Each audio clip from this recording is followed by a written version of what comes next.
Morning guys. I hope आप सभी अच्छे होंगे और आप लोग ये देख रहे होंगे कि हम लोग क्या डिस्कस करने वाले हैं आज। मुझे पता है आप लोग काफ़ी मेहनत कर रहे हैं पढ़ाई को लेकर के और काफ़ी आप तैयारी कर रहे हैं, तो उस बीच ये वीडियो आना थोड़ा सा आई थिंक आप लोगों के लिए थोड़ा सा अजीब रहेगा। बट मैं नहीं चाहता हूँ कि आप लोग जो इतनी मेहनत कर रहे हैं, ठीक है, इतनी पढ़ाई कर रहे हैं, वो पढ़ाई आपकी कुछ छोटी गलतियों से, मतलब कुछ ऐसी मिस्टेक्स से वो ख़राब हो जाए जिससे कि आप बाद में पछताएं। ठीक है, तो मैं चाहता हूँ कि हमको जितने भी प्रिकॉशंस लेकर के चलने पड़े हमको लेकर के चलनी चाहिए।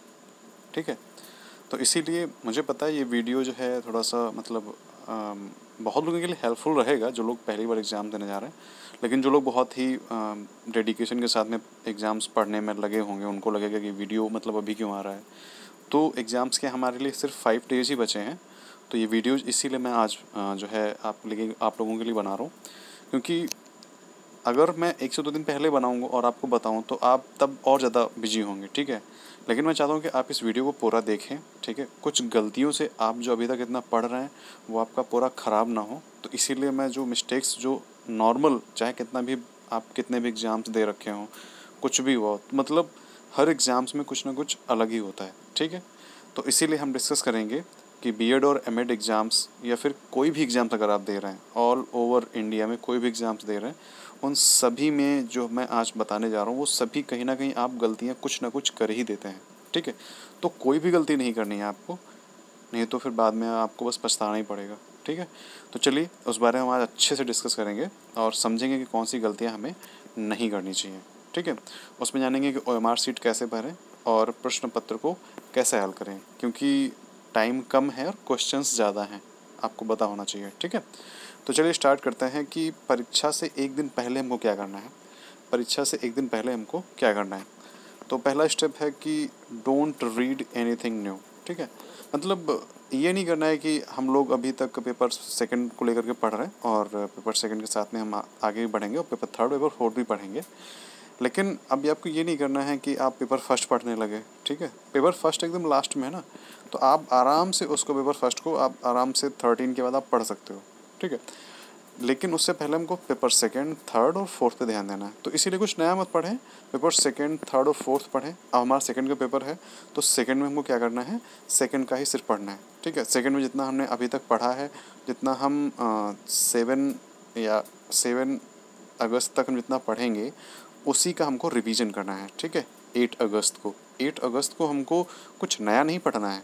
ओके, तो जो हमने पढ़ा है वही करना है, सच बता रहा हूँ, नया मत पढ़ना, नहीं तो प्रॉब्लम हो जाएगी, सारा मेस्ड अप हो जाएगा। ओके, तो इसीलिए डोंट रीड एनीथिंग न्यू। ठीक है, एकदम रिलैक्स होकर के पढ़िए, कोई स्ट्रेस मत लीजिए, अच्छा सा मतलब फीलिंग्स अच्छी लेके आइए और पॉजिटिव रहिए। ठीक है, कि सब कुछ अच्छा होगा। नेक्स्ट है कि एडमिट कार्ड। देखिए एडमिट कार्ड बहुत ज़रूरी है। कुछ लोग क्या करते हैं कि एडमिट कार्ड सोचते हैं कि मैं बाद में निकलवा लूँगा, एक दिन पहले निकलवा लूँगा।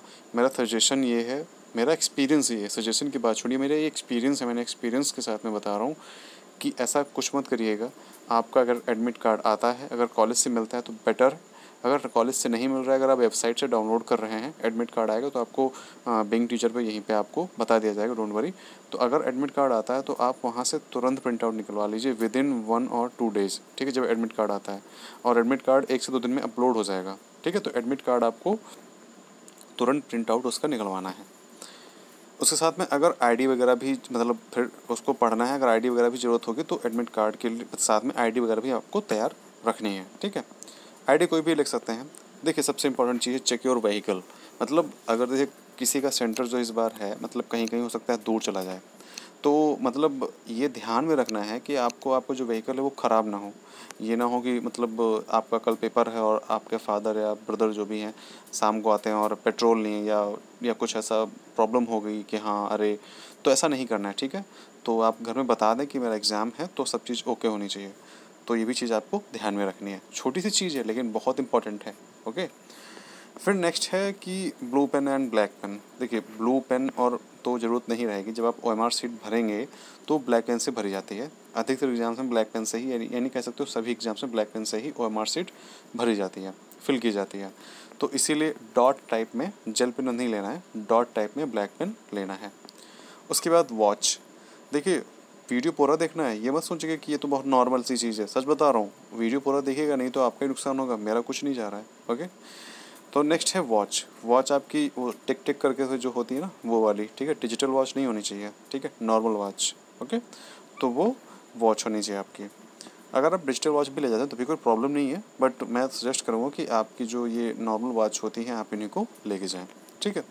फिर नेक्स्ट है कि आप ध्यान रख लें, मतलब अपने बैग एक तरीके से पैक कर लें। बैग पैक में आप अपना वाटर बोतल और हैंकी वगैरह सारी चीज़ें आप रख लें, ठीक है। रुमाल जो भी है आपका वो रख लें अच्छे से, और वाटर बोतल एक ज़रूर रख लें।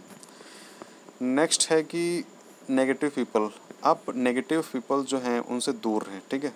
उनसे बात ना करें, चाहे वो आपके घर में ही कुछ क्यों ना हो, क्योंकि घर में कुछ लोग होते हैं, रिश्तेदार नातेदार जो भी होते हैं, उनसे आप दूर रहें, ठीक है। और सभी लोगों को मत बताएं कि आप पेपर देने जा रहे हैं, आप पेपर देने जा रहे हैं या किस चीज़ का पेपर, बताएं ही नहीं, ठीक है। कह दें मंदिर जा रहे हैं, कह दें या कहीं भी जा रहे हैं, बताइए ही मत कि आप कहाँ जा रहे हैं, ठीक है। और नेगेटिविटी से दूर रहिए। आपने क्या नहीं पढ़ा है, क्या पढ़ा है, क्या बचा है, ये सब चीज़ें छोड़ दीजिए। आपने जितना पढ़ा था पढ़ लिया है, ठीक है। अब कुछ नया मत पढ़ना, नहीं तो जो आपने चीज़ें पढ़ी हैं आप वो भूल जाएंगे। ये एक्सपीरियंस के साथ मैं बता रहा हूँ, ठीक है। तो जो आप अभी पढ़ रहे हैं और 7 अगस्त तक जो आप पढ़ेंगे, आपको बस उसी को पढ़ना है, आपको बार बार पढ़ना है, रिवीजन करना है, ठीक है। अगर आप दिन में 8 से 10 घंटे पढ़ रहे हैं तो 8 घंटे या 7 घंटे आप अपना सेकंड पेपर को दीजिए, और थर्ड पेपर को आप 1 घंटे दीजिए, या 2 घंटे सेकंड पेपर को दीजिए, 2 घंटे, ठीक है। ये नहीं करना सिर्फ सेकंड पेपर को ही देना, थर्ड पेपर भी है भाई एक दिन के बाद में, तो एक दिन में आप बहुत ज़्यादा नहीं पढ़ सकते हैं, ठीक है। तो इसलिए सेकंड पेपर को भी, थर्ड पेपर को भी आपको टाइम देना पड़ेगा। उसके बाद में फिर है डोंट ओवर थिंक, ठीक है। ये एग्ज़ाम से एक दिन पहले का बता रहा हूँ मैं, जिस दिन आपका मतलब एक दिन पहले, अगर आपको 9 को एग्ज़ाम है तो मैं 8 को बता रहा हूँ, और ये बीएड एमएड दोनों के लिए है, ठीक है। डोंट ओवर थिंक, ज़्यादा मत सोचिए कि आपका पेपर कैसा होगा, आपका पेपर कल है कैसा होगा, और मैंने ये नहीं पढ़ा, मैंने वो नहीं पढ़ा, बिल्कुल मत सोचिए, क्योंकि अब आप एक दिन में कुछ नहीं कर सकते हैं। इसीलिए आपको नॉर्मल रहना है। आपने जितना किया है, आपने जितना पढ़ा है, आपने जो भी पढ़ा है, बस उसी का रिवीजन करते रहिए, और एकदम पॉजिटिव रहिए, ठीक है। स्माइल करते रहिए अच्छे से, मतलब ज़्यादा किसी से बात मत करिए, ठीक है।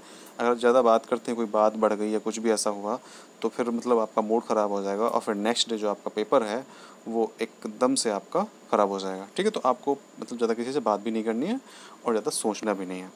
ओके, फिर नेक्स्ट है कि लेट नाइट। देखिए, लेट नाइट नहीं जगना है उस दिन जिस दिन आपका एग्ज़ाम रहेगा। लेट नाइट तो बिल्कुल नहीं जगना है। आप 10 से 11 के बीच में आप सो जाइए, ठीक है। और सुबह आप 5 से 6 के बीच में उठ जाइए, और जो आपने अभी तक आपको लग रहा है कि हमको रिवीजन करना है, तो आप 1 घंटे 6 से 7 या 6 से 7:30 या 8 बजे तक आप रिवीजन कर सकते हैं, ठीक है। अगर आपको लग रहा है कि आपके पास टाइम है तो 6 से 9 आप रिवीजन कर सकते हैं, ठीक है। आप 9 बजे अपना रेडी होना स्टार्ट कर दीजिए, और 9:45 तक आप रेडी हो जाइए, ठीक है। 9:45 से आप निकल लीजिए, और वहाँ पे 11 बजे रिपोर्टिंग टाइम है, ठीक है। तो फिर अगर 11 बजे रिपोर्टिंग टाइम है, 11 बजे आपको पहुँचना है, तो ये मान के चलिए आपको 10:30, ठीक है, 10:30 आपको वहाँ पहुँचना है, तो इसीलिए अपने हिसाब से काम करना है। 9:30 बजे निकल लीजिए और 10:30 तक वहाँ पहुँच जाइए, ठीक है।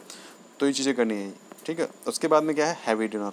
ये नहीं करना है कि आपको हैवी डिनर कर लेना है, रात में खाना अच्छा बना तो आपको एकदम अच्छे से खूब भर भर के पेट खा लेना है, नहीं करना है, ठीक है। हैवी डिनर करेंगे तो कहीं पेट में प्रॉब्लम हो गई, कुछ हो गया, कुछ डाइजेशन सिस्टम ख़राब हो गया, ठीक है, तो नेक्स्ट डे भी आपका ख़राब हो जाएगा। ओके, तो आप पेपर ख़राब करने के लिए एक दिन थोड़ा सा उस शाम को कम खाना है, और मॉर्निंग में भी आपको जो है मॉर्निंग जो ब्रेकफास्ट रहेगा वो भी आपको लाइट ब्रेकफास्ट, मतलब हल्का ब्रेकफास्ट लेना है, ठीक है, ज़्यादा हैवी नहीं खाना है। और जिसको चाय वगैरह सूट नहीं करती, चाय नहीं पीनी है उस दिन, मॉर्निंग में अच्छा आराम से पानी पीजिए, बिस्किट खाइए, कुछ हल्का ब्रेकफास्ट कीजिए, सैंडविच वगैरह, बस उसके बाद आप एग्ज़ाम्स के लिए निकल जाइए, ठीक है। तो ये हो गया था परीक्षा से एक दिन पहले। ओके, अब परीक्षा के दिन आपको क्या करना है।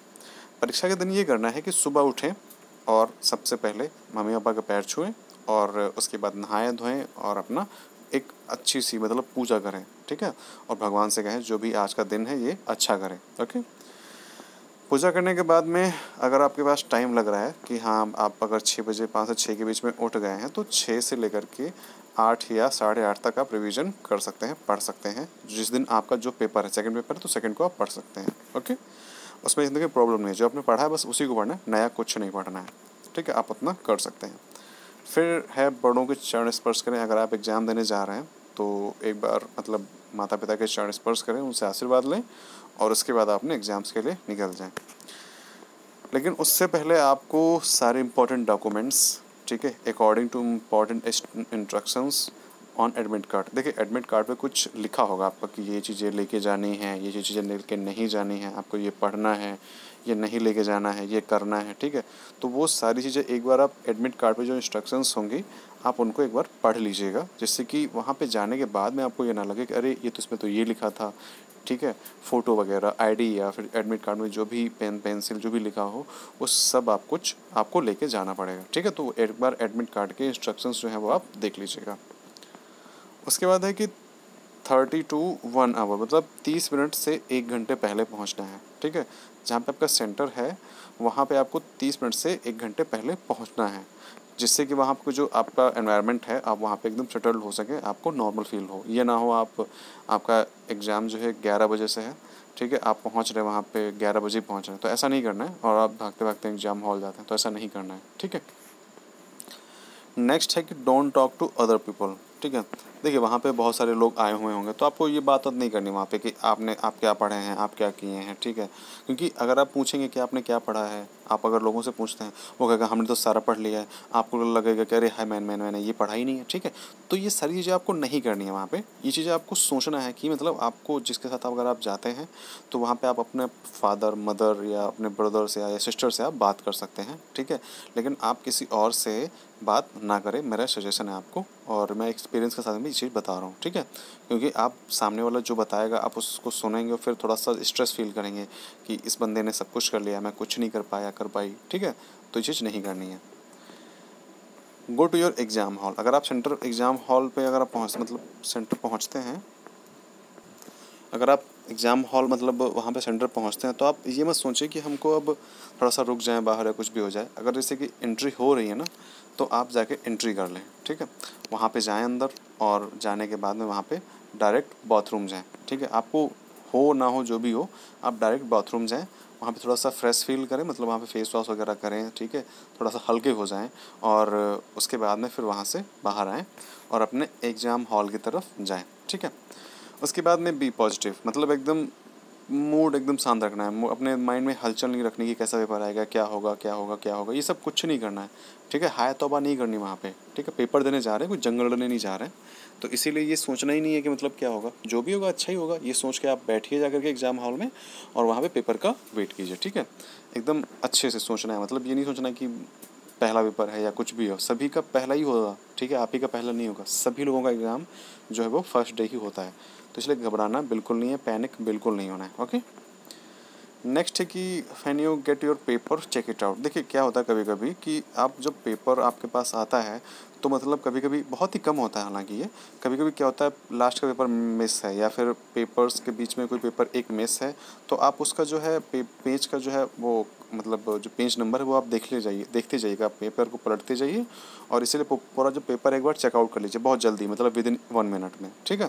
तो पूरा पेपर चेकआउट करने के बाद में आप देख लीजिए अगर कोई मिस प्रिंट या कुछ भी मतलब प्रिंटिंग अच्छी नहीं है, कुछ भी ऐसा है, पेपर मिस है या फिर पेपर फटा है, कुछ भी ऐसा है, तो आप टीचर से कहकर वहाँ पे जो एग्जामिनर है आप उससे कह करके उसको चेंज करा सकते हो, ठीक है। ये आपका अधिकार है, इट्स योर राइट।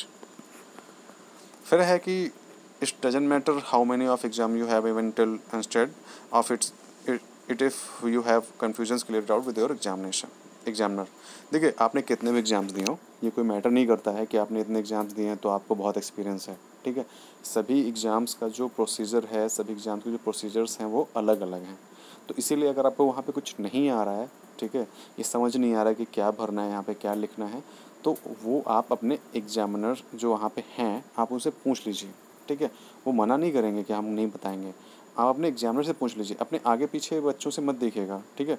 कभी कभी क्या होता है आपको लगता है कि मतलब आपको नहीं आ रहा तो आपके पीछे वाले को आ रहा होगा या आगे वाले को आ रहा होगा या पास के लेफ्ट राइट को आ रहा होगा, वो कभी कभी वो भी आपके जैसे ही होंगे, ठीक है। आपको नहीं आता हो सकता है उनको भी नहीं आ रहा हो, वो भी गेस करके फिल कर रहे हो, तो वो भी गलत कर लेंगे और आप भी गलत कर लेंगे। तो ऐसा आपको नहीं करना है, आपको डायरेक्ट एग्जामिनर से पूछना है कि सर या मैम मतलब मैं ये कैसे फिल करूँ, मुझे समझ में नहीं आ रहा, प्लीज़ बता दीजिए, ठीक है। तो वो आपको बता देंगे, ठीक है।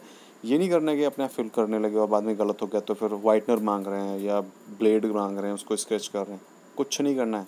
ये सब आपका टाइम, एक तो टाइम वेस्ट होगा और दूसरे से आपके रिस्क बढ़ जाएंगे, ठीक है।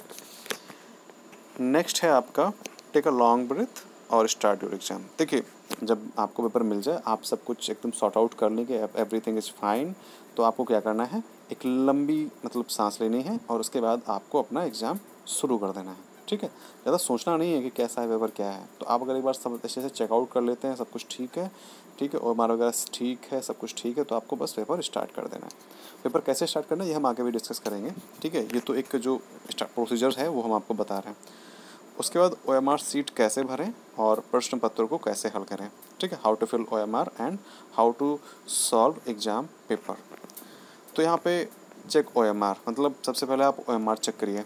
देखिए इस OMR में क्या चेक करना है, तो OMR में ये चेक करना है कोई OMR में कहीं ऐसा तो नहीं है कि मतलब मिसप्रिंट है, मतलब नंबर ही प्रिंट ना हो आपका। ठीक है, कभी कभी क्या होता है जो जो बबल्स भरने होते हैं उनके सामने के नंबर्स ही प्रिंट नहीं होते हैं। ठीक है, तो इसीलिए आप देख लीजिए कि आपका जो बबल्स हैं उस पर बाकायदा मतलब वो बबल्स अच्छे से भरे हैं, अच्छे से प्रिंट है, सब कुछ प्रिंटेड है अच्छे से, कोई मिसप्रिंट नहीं है, ऐसा कुछ भी नहीं है। ठीक है, और उसके बाद में आपका जो उस पर एक नंबर लिखा होता है, ठीक है, OMR नंबर लिखा, तो वो अच्छे से लिखा है, वो भी मिसप्रिंट ना होना चाहिए।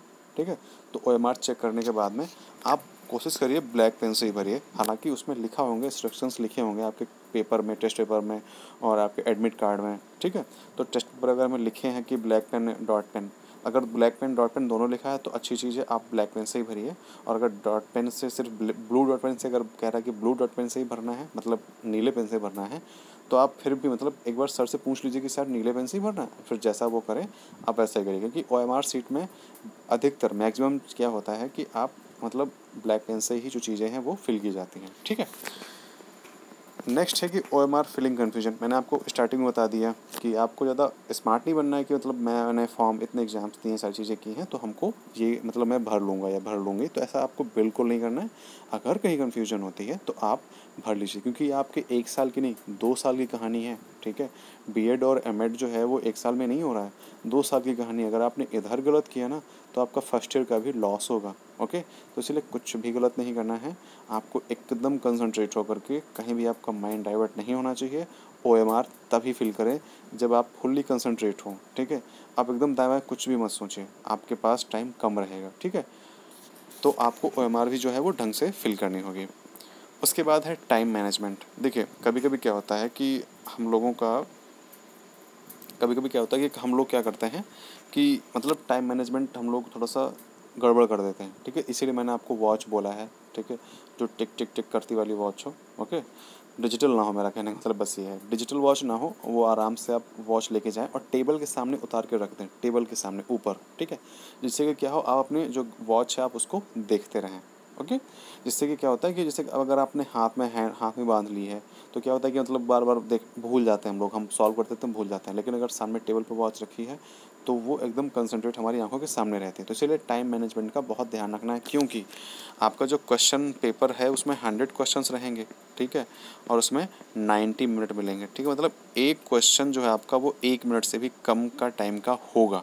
ओके, तो इसीलिए पूरा जो है आपका टाइम मैनेजमेंट बहुत ज़रूरी है। ठीक है, फिर नेक्स्ट है कि check your paper in speedy way. देखिए जब आपको पेपर मिलता है, ओके, पेपर जब आपको मिल रहा है तो आप उसको ना क्या करिए, एक फटाफट, एक कहते हैं ना सरसरी नज़र से आप देख जाइए। ठीक है, एक मतलब फटाफट देख जाइए कि सब कुछ ठीक है ना, पेपर सही है। उसमें देख लीजिए पेपर के क्वेश्चंस भी पढ़ लीजिए, 1-2 क्वेश्चंस की पेपर का लेवल कैसा है। ठीक है, और फिर उसके बाद अपना पेपर स्टार्ट करिए सॉल्व करना। ठीक है, फिर है कि देखिए BEd के क्या है, 100 क्वेश्चंस होंगे और 90 मिनट होंगे, लेकिन आपको करने क्या है 75। ये मोस्ट इंपॉर्टेंट है, प्लीज़ इसको ढंग से पढ़िए। आपको सिर्फ 75 क्वेश्चंस उसमें टिक करने हैं, 75 क्वेश्चंस के बबल्स भरने हैं। 75 क्वेश्चंस ही आपको करने हैं BEd वालों को 75 क्वेश्चंस ही करने हैं। और M.Ed वालों को क्या करना है कि उनके 80 क्वेश्चंस मिलेंगे, 90 मिनट उनको ही मिलेगा। और आपको क्या करना है 50 क्वेश्चंस करने हैं, आपको सिर्फ 50 क्वेश्चंस करने हैं 80 में से। ठीक है, मतलब आउट ऑफ 80 में आपको 50 क्वेश्चंस ही करने हैं, 50 क्वेश्चंस ही आपको करने हैं। ठीक है, don't try to solve all the questions, सभी क्वेश्चंस आपको सॉल्व नहीं करने हैं।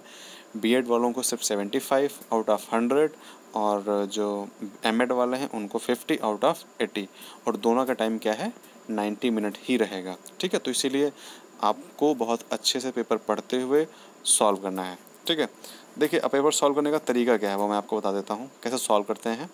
क्या करना है आपको, सबसे पहले कि आपको सबसे पहले वो क्वेश्चन सॉल्व करने हैं जो आपको क्वेश्चन सबसे पहले आ रहे हैं। ठीक है, सबसे पहले जो क्वेश्चंस आ रहे हैं आपको समझ में आ रहा है कि हाँ क्वेश्चन बहुत इजी है और इसका राइट आंसर आप मुझे बहुत अच्छे से पता है। सबसे पहले उन क्वेश्चंस को आप जो है पेपर पे ही टिक लगा दीजिए अच्छे से, या उनके सामने आप अगर बी सही है तो बी लिख दीजिए, सी सही है तो सी लिख दीजिए। ठीक है, सी ये सब करने के बाद में आप सबसे पहले तुरंत OMR शीट को उठाइए और उसको फिल करना स्टार्ट करिए। क्योंकि इससे क्या होगा, इससे ये होगा कि आपका जो क्वेश्चंस आपके आ रहे हैं और उनकी जो आपने OMRs में बबल भर दिए होंगे, तो इससे आपका जो है एक टाइम जो है आपका टाइम मैनेजमेंट के अंतर्गत आपको जो है कुछ क्वेश्चंस आपके हो जाएंगे और आपके बबल्स भी भर जाएंगे। ठीक है, तो इसीलिए आपको करना ऐसे है कि आपको सबसे पहले क्वेश्चंस जो हैं उनको टिक कर लेने हैं जो इंपॉर्टेंट, जो मतलब जो आपको आ रहे हैं बहुत अच्छे से, और उसके बाद तुरंत आपको OMR उठानी है और उसको फिल करना शुरू कर देना है। उसके बाद जब जो क्वेश्चंस आपने किए हैं और फिल कर दिए हैं, उसके बाद आपको क्या करना है कि आपको फिर जो क्वेश्चंस नहीं आ रहे हैं, जो क्वेश्चंस लग रहा है कि टफ है, आपको उसको सॉल्व करना है। इसमें नेगेटिव मार्किंग नहीं है। ठीक है, इसमें नेगेटिव मार्किंग बिल्कुल नहीं है, तो बिल्कुल आप ये मत सोचिए कि इसमें नेगेटिव मार्किंग है, ऐसा कुछ भी है। ठीक है, तो इसीलिए आपको कुछ नहीं करना है, आपको बस इतना ही करना है कि पहले जो क्वेश्चंस आ रहे हैं उनको सॉल्व करना है और उसके बबल्स भर लेने हैं, और उसके बाद जो क्वेश्चंस नहीं आ रहे हैं उनको सॉल्व करने की कोशिश की। क्योंकि आपको टाइम मैनेजमेंट के मतलब अंतर्गत में ही आपको क्या करना है कि आपको बबल्स भी भरने हैं 75, और आपको 75 क्वेश्चंस भी सॉल्व करने हैं आउट ऑफ 100। देखिए क्वेश्चंस तो आपको आप पूरे 100 ही पढ़ेंगे ना, तभी तो आप उसमें से 75 सॉल्व कर डालेंगे।